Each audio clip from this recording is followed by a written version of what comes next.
the 2020 EU Pact on Migration and Asylum. The European Union introduced the Pact on Migration and Asylum in 2020 to respond to long-standing problems with how asylum is managed across member states.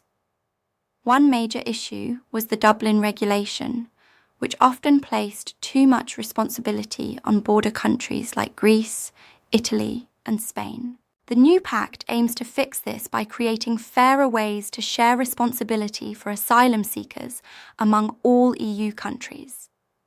The pact proposes several important changes. First, it would replace the old Dublin system with a new Asylum and Migration Management Regulation, AMMR, which includes rules for fair responsibility sharing. This means that all EU countries must help, either by accepting relocated asylum seekers, providing funding, or giving other support. Second, the Pact introduces a common screening procedure at the borders. This process checks identity, security, and health within 7 days of arrival. The Eurodac database will also be updated to include more biometric data, like facial images, to help manage and track cases more efficiently. In addition, the Pact speeds up asylum procedures. For example, it includes an asylum procedure regulation, which sets clearer deadlines for decisions and appeals. Applicants with low chances of getting protection, under 20% recognition rate, may go through faster border procedures, and if rejected, they can be quickly returned.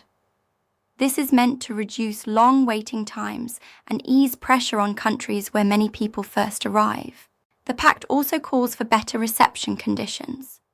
Under the new Reception Conditions Directive, member states must provide decent housing, access to schools for children, healthcare, and the right to work after 6 months.